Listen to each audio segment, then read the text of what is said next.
What is up, Waffle Gang? I do hope you are well. My name is Mark, and today we're checking out some more r/AmITheButtHole. I am back from holiday, and I'm so glad to be back. And I know it's only been like just over a week, but I really missed being behind the mic and talking to you guys and getting involved with the channel. So I'm so happy to be back. Thank you for looking after it whilst I've been away. And let's just crack straight on with today's stories. Much love, guys.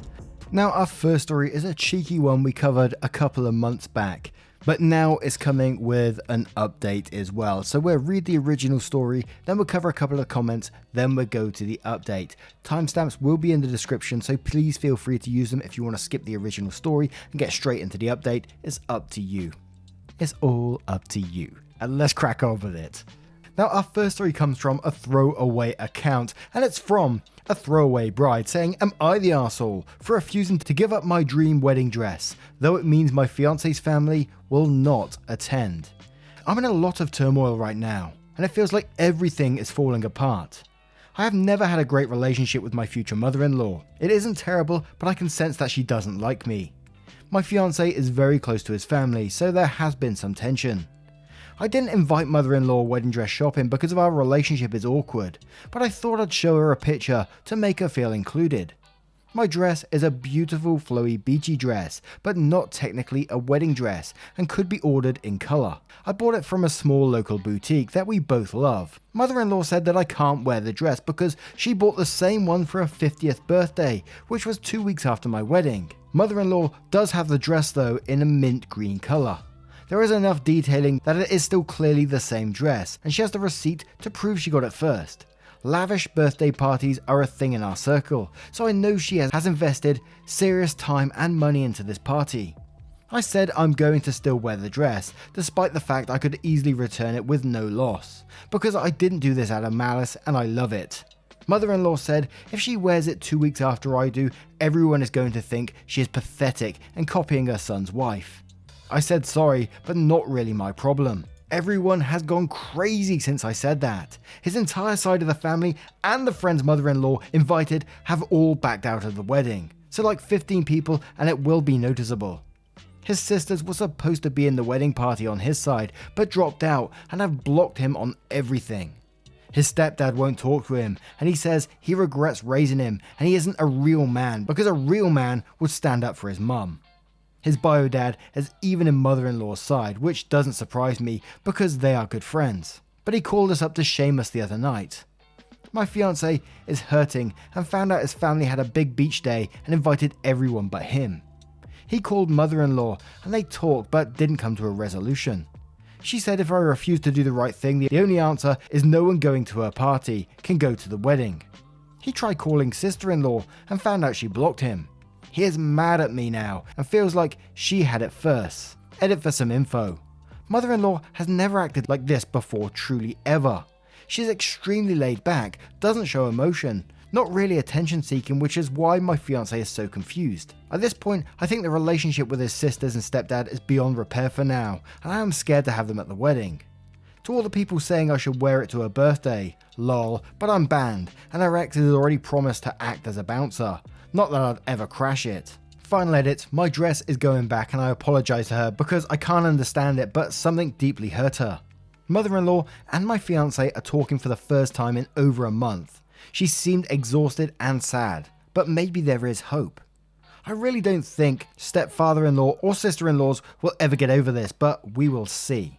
And I think I remember thinking along the lines of, and reading back about an everyone sucks here, mainly for the way they're all treating each other as a family, that maybe there's something deeper there, because whilst I remember some people saying, you know, she did get the dress first, and if it was the other way around, you'd expect her to change her dress. This all seems very extreme, and even the edits say, you know, this is totally out of character for her to be doing this. But the fact that, you know, family members are willing to miss a wedding over this, over having the same dress, just seemed absolutely insane to me. But let's cover a couple of the comments, then we'll move on to the update to see what happened in the end. Even though the edit said, you know, she was going to take the dress back. I'm assuming more has happened since then.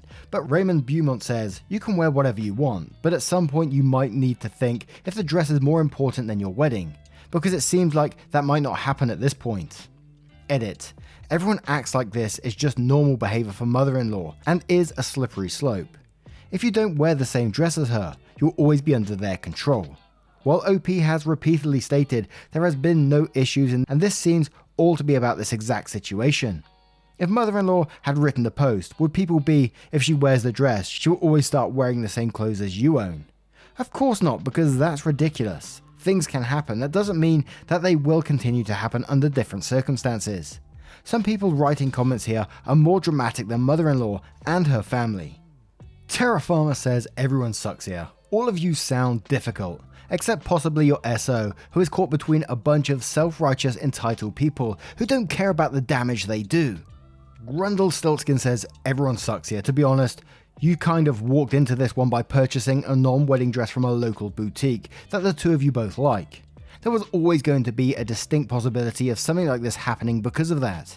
Maybe you could suggest going dress shopping with your future mother-in-law to find her a new dress for her birthday. 50th birthdays are kind of a big deal. Not like a wedding, but still a significant milestone. So I understand that she wants to look nice for it, and there's probably a good chance that a large number of the guests at the birthday will also attend your wedding, and she's not totally out of line for thinking people might say she copied you. But again, you are the one buying your wedding dress from a local non-bridal boutique, so you were running the risk of buying something that other people would want to wear to non-wedding events.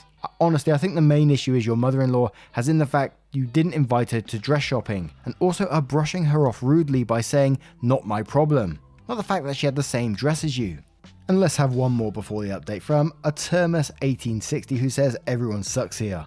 You're all sacrificing relationships over a dress. No one here is in the right. The only one here not an arsehole is your fiance caught in the crossfire. Now let's move to the update to see what that says. So updates.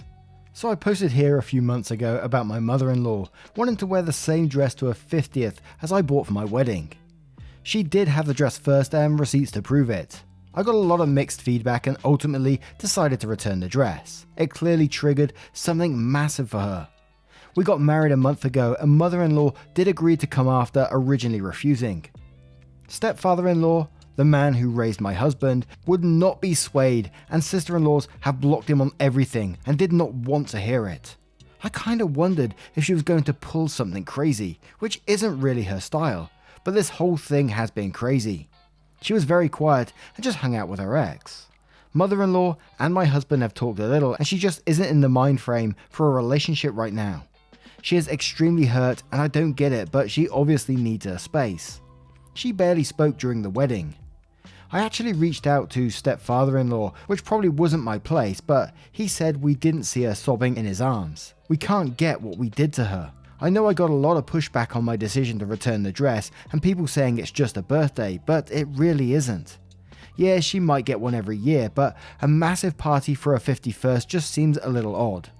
I remember my mum's 50th and how much she put into that. It was like a wedding. Mother-in-law invited us to her party after uninviting us and her ex pledging to play security.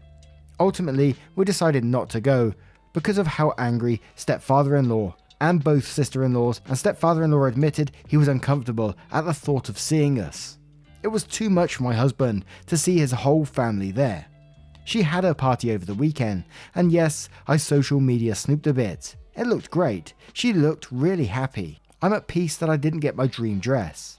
As for us, my husband is going to therapy to heal from the grief.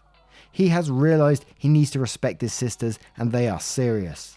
The young one broke down sobbing and said I did the right thing, but he didn't do anything and she can't forgive him for letting their mum get hurt.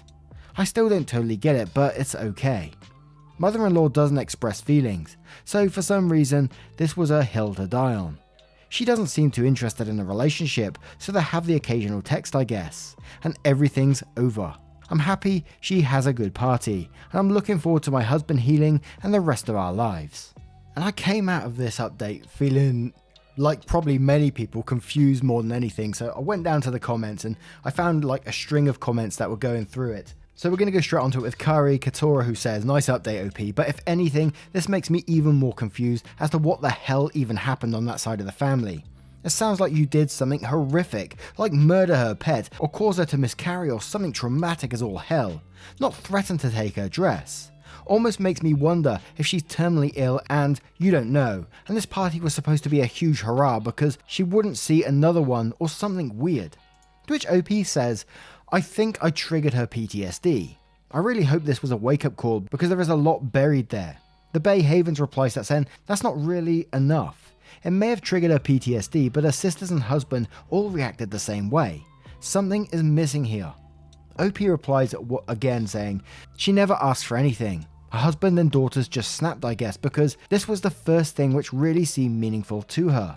She's really chill in general, and all 3 of her kids thinks she was the best mum, even if my husband kind of hates her at the moment. They knew the backstory and the PTSD, and they were the ones who saw her sobbing when she never shows any weakness. They all think I tried to ruin her huge once-in-a-lifetime milestone. I wish they were open to talking about it and could explain it better. None of them were fans of me to begin with, so I guess it was easy to make me the villain. To which Think Bilbo comes in with, in your original post, some of your comments shed light as to why your mother-in-law and family are reacting this way. You said, and quotes, mother-in-law has been bullied and called a whore and a liar and pathetic her whole life for things totally not her fault. You also mentioned your mother-in-law was worried that if she wore the same dress to a big party 2 weeks later, everyone is going to think she is pathetic and copying her son's wife. And your response was, sorry, but not really my problem. Were you aware of her severe emotional abuse before saying it wasn't your problem? If so, your original response was callous and honestly, her family is doing the right thing by protecting her. You said they snapped, but if someone in my family was triggered in this manner, then I would absolutely do everything in my power to support them. From your other comments in the original post, it sounds like you understood this as well. But you seem to be making subtle comments that imply you still don't understand why they are reacting this way. It's not about the dress, it was about the potential of your mother-in-law reliving past abuses she and her family were worried about. Now, what do you guys make of this story? Obviously the update is a bit confusing, but then we got some additional info from comments that they were said in the original post afterwards. Bit confusing, I know, but let me know your thoughts in the comments below and we'll move on to another story. And our next story comes from Electronic Professor, titled, Am I the Arsehole for calling the police on my client? I, 28 female, do babysitting on the weekends to make some extra cash. There is one family I definitely should have phased out by now, but the kids are cute and if I don't have another job, it's easy money. My issue is the mum is never home on time. She used to not give me return times, but I finally started asking as it made it impossible to get anything done on the weekends. I'd go babysit so she could go to brunch and she'd be gone from 11 AM to 7 PM. My whole day was gone. After that she'd start giving me times but never stick to them. She wouldn't even call to tell me, she'd just stay out. On Saturday, I got to her house at 6 and she was supposed to be home by 9. I told her she needed to be on time because I had plans to go out with friends. I was even getting ready at their house after I put the kids to bed. She promised, of course, 9 rolls around and she's not home. I call her, no response. Text, no response. Another hour, nothing. Still calling and texting. Finally, it is midnight. By this point, my plans are long ruined, but I'm pissed and exhausted. I call her and leave a voicemail saying if she's not home in the next hour, I'm considering the kids abandoned and calling the cops. I also text her this. I try calling her 30 minutes later and it goes to voicemail on the second ring. I text her again and she leaves me on red. If she had reached out saying, hey, I'm staying out until X time, I would have stayed. I don't know any of her family nor the father of the kids, so I can't call them. I gave her a grace period of 15 minutes and tried calling again. Finally called the cops, non-emergency line. They showed up and I showed our agreement in text from earlier in the week, confirming that she'd be home by 9. They tried contacting her, didn't answer. I was dismissed and they took the children to the police station. I go home and go to bed. I am awoken at 3 AM by a frantic call. It's her. Where are the kids? Why am I not here? I tell her I followed through on my threat. Check the police station. She cursed me out. I hung up and went to bed. The next day she sends me an essay saying the kid's father was called and there's a DCF investigation launched against her. She called me every name under the sun, but I didn't think I was wrong until I spoke to a friend with kids. She said I should have just waited it out and refused to ever sit for her again. She asked if her potentially losing her kids was worth me being petty. And again, I sort of wonder in this one, is there more to this that we're missing? Why is she staying out so late? Yes, she's irresponsible, and I'm not trying to make excuses for her in any way, shape or form. I'm just wondering what the additional information is. I crave that stuff. But I've got to say, not the arsehole in this situation at all. I mean, how many times did you try phoning, texting, and she's obviously done this multiple times in the past, and your friend saying, you know, you should have just waited it out. Well, you didn't know where this person was, and at 3 a.m, then they message you. I mean, hell no, not the arsehole to me in this situation. But Drew McGraw says, not the arsehole. One thing I've learned from true crime is to wait 24 hours to file a missing person thing is a myth. She wasn't where she said she'd be when she said, and wasn't responding to any communication. She was in fact a missing person at that point.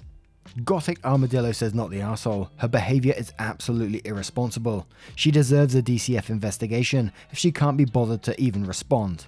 ETA, if this were like some serious one-time emergency, I'd think, oh wow, a one-time emergency. Maybe she, for whatever reason, wasn't able to get back to you. But no, this is a repeated deal. Jenna responds to that saying, came here to say this. As a single parent, there are several things which are red flags. 1, lack of response. 2, what the fuck as a parent am I doing that I'm not responding to my sitter? 3, seriously, what the fuck was she doing not being home till 3 a.m? Even a date night / hookup. You were checking the phone to make sure everything is okay. I'm saying this knowing and admitting being a single parent is hard. It's challenging and can be draining, but it's no excuse to be MIA like this. Ecto says 3 a.m. she notices, to which Opie replies saying, according to her, she was ignoring my calls, and since I didn't know where she was going, she just said she was going to dinner with friends. The police couldn't search for her, just call her. Eventually she came home and saw no one was there. Wondering Icon says, I'm going to go with not the arsehole. You gave her warning, she was well beyond the time she gave you to be home. They aren't your kids. They are safe regardless. She should have considered the consequences of her actions. I do hope the father is stable though, that's my only concern. To which Opie replies saying, I don't know him, the kids always speak highly of him, but we've never met. Now, what do you guys make of this situation? What would you do if you found yourself in OP's position? Do you think OP did the right thing, or should they have waited it out? Let us know your thoughts in the comments below, and we'll move on to the next story. And our next story comes from .infinite7811, titled, Am I the arsehole for blowing up when a doctor's office was 40 minutes late on my appointment, and they blame me for not answering to the wrong name in the waiting room? I had an 11 a.m. doctor's appointment. Somewhere I've been before and mostly had a decent service at, except for some care that could have been better from 2 other physicians, whom I stopped seeing because of those concerns. I was early. I went back to the waiting area and waited at a stop sign and waited to be addressed. The clerk directed me to use the self-check-in, which I did, confirming my name, date of birth, appointment time, etc. By the time I was done checking in, I was 5 to 10 minutes early. Because I've been there before, there was no intake paperwork to do. I waited quietly until 11:29, and while other patients who had arrived after me were called back. At 11:29 a.m, I approached the front desk again and spoke to a different attendant, stating that I had an appointment with Dr. X at 11 a.m, and asked if this was still scheduled. They spoke with a counterpart and a medical assistant or nurse. I overheard something to the effect of asking if they were 30 to 45 minutes behind. They let me know they'd be calling my name soon. I sat quietly and waited till 11:39 a.m. when my name was called. They then took me into the exam room and asked if I left the waiting room. I stated I had not. They again asked me if I had left the waiting area for any reason, with an incredulous tone, stating that they had called my name 2 or 3 times and that I hadn't responded.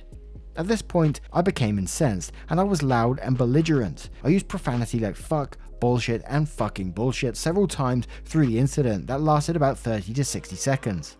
I told the MA this was bullshit, that they never called my name and I was leaving. They tried to get me to stay, but I refused. In the waiting room, I addressed the clerk whom I had first spoken to, again being loud and belligerent with profanity, asked who had told the MA my name and called 2 to 3 times when it hadn't been called at all, and again elaborated on how making me wait 40 minutes and then telling me it was my fault and essentially calling me a liar was unacceptable. I asked who I could complain to and whom the clinical director was because I wanted to speak to them. The whole outburst was, to my perception, about 30 to 60 seconds. I admit I may have some misperception of time during this. They said they would get the director, which surprised me. I calmed myself down. I took some deep breaths, lowered my voice and changed my tone. The director came back and greeted me. The director and the first attendant went back into an exam/office area to speak, and the director sent me to a room where I waited to talk. We had a polite, civilized chat. She offered me care with other physicians I wanted. I declined service, stated my complaint, apologized for my outburst, and acknowledged everyone makes mistakes, but we can't turn the clock back on this one, and I just wanted to take my business elsewhere. We concluded the conversation, and upon leaving the room, I was escorted out by security. Edit for clarity, the director told me they called the wrong name 3 times. I was attentive the whole time I was waiting, and they never once called my name or anything either similar to it. Just adding this edit here because people keep pointing out in the comments that I left this out. I left it out of the draft on accident because I had a ton of editing to do to get under 3,000 characters. Now, from this situation, the way you explained it, I can understand you being pissed off at the situation, but it's one of these ones where I think there's always a better way to deal with it. Sure, you're frustrated and you're acting out of anger, throwing in some profanities. Sure, I get it, but is it the correct way to deal with it rather than discuss it like an adult, like you did after this all happened? You could have just went down this path afterwards. Yes, they were calling you a liar, and I get that. That's what makes this and everyone sucks here to me. They're accusing you of something, of like not paying attention or whatever. So I can understand you totally being, upset that they're criticizing you in this way. But then you're throwing profanities around. And sure, they're just words. They're just swear words. But the way you went about it, you could have dealt with it like you did afterwards with the director. You didn't need to go down this path initially. That's the way I just kind of feel about it. Maybe wrong on this one. I totally get it. But I'm going to go with an everyone sucks here on this. I Dream in Word says, you're the arsehole for blowing up at these people. You have every right to be upset for what happened, but using profanity and screaming at everyone is unacceptable. You have no idea what's going on behind the scenes, or who is actually at fault for the misunderstanding/miscommunication, and you're taking it out on every employee you can get in front of. Loud Amphibian replies that saying, don't call people liars to their faces and they won't get upset at you. Feel like that's business 101. Can't Touch Is Dumb who says, you're the arsehole, you should probably book a therapy appointment next for your anger management issues. Plus, you never mentioned what the wrong name or that they admitted to saying it was wrong. Unique Arachnid says, everyone sucks here. They made a mistake and didn't own up to it. And you for turning an inconvenience level 5 into a level 100 scary moment for everyone there, including the other patients. Your outburst probably terrified everyone, not knowing if you're going to hurt someone or start shooting up the place. Dark Roger says, you're the arsehole. There's good ways to handle mistakes and there's bad ways to handle mistakes. You took the wrong route to handle this mistake. And one more from Miss Teacher 2 who says, you're the arsehole. You don't talk to people in that tone. My name is so uncommon, people are always mispronouncing it, even though it's said how it's spelt. But I don't go swearing at people randomly. That's just disgusting behaviour on your part, and yelling at the receptionist when it's not their fault as well.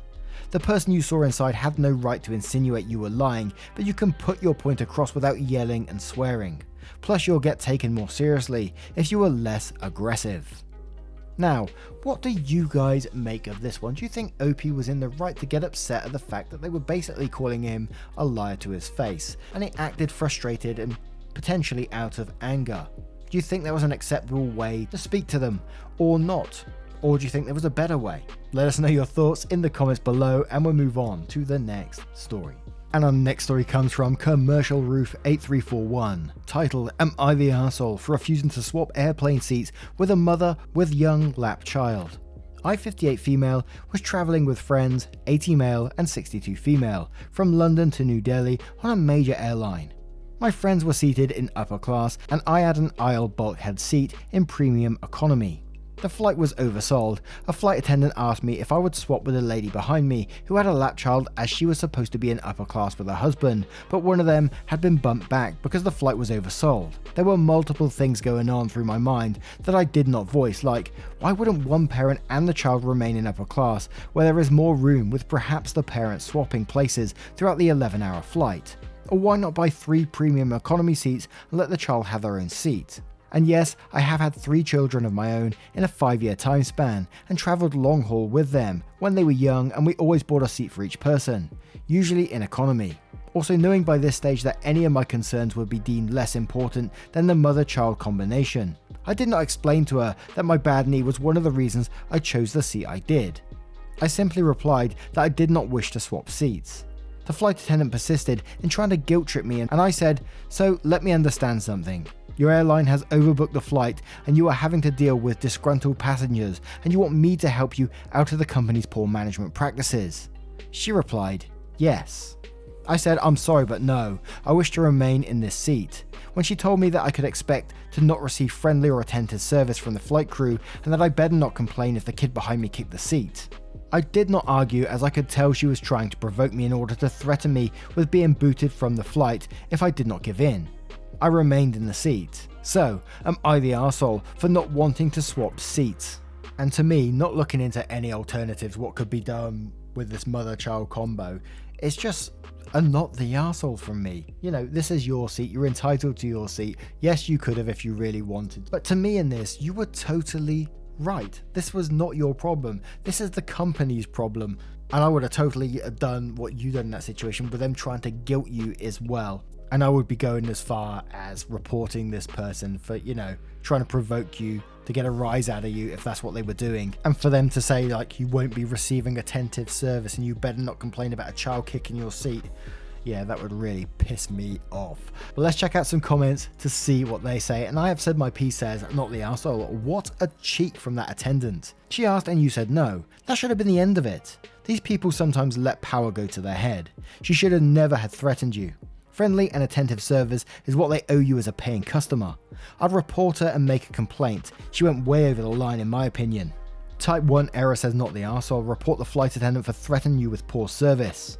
Aliwell says, replies to that one saying, "Not the arsehole. Also, please report the flight attendant. The airline needs to be aware of the culture their company is cultivating. Threatening to refuse service on a flight simply because you didn't want to give up your seat is absurd. They could have offered you a voucher or offered the woman a voucher for the oversold flight. Ridiculous." Mama Guy says, "Not the arsehole. Unless they were willing to refund you the cost of the ticket and let you fly for free, it's not your job to fix someone else's poor planning. The mother behind you could have just left the kiddo with a parent in upper class. Then she wouldn't have needed the extra room." Have Plushy Will Talk says, "Not the arsehole. I would have said you can expect me to take your name and the names of any of your staff who treat me with poor customer service and to report you to your employer and also to report you for making threats, so you were much nicer than I would have been." And Bankshot MCG says, "Not the arsehole. As you say, the airline is the one that oversold the flight. This is on them. Even if you didn't have a bad knee, you have a right to the seat that you paid for. It's not your responsibility to fix the airline's mistake for them. And while it's always nice to help people who are carrying a bigger load in life, I'm unsure why she didn't get the premium seat while her husband came back to your section."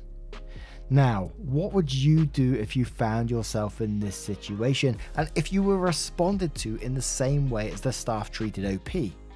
Let us know your thoughts in the comments below and your thoughts on all of today's stories if you choose to share them. A huge thank you, a real big thank you for everything you do towards the channel, the likes, the love and everything. Whilst I've been away, you know, I've been reflecting on what's been going on and how lucky I am to be reading stories to you guys and you guys getting involved. It really does touch my heart for everything you do. Thank you so much and I will see you in the next one. Take care guys. Much love.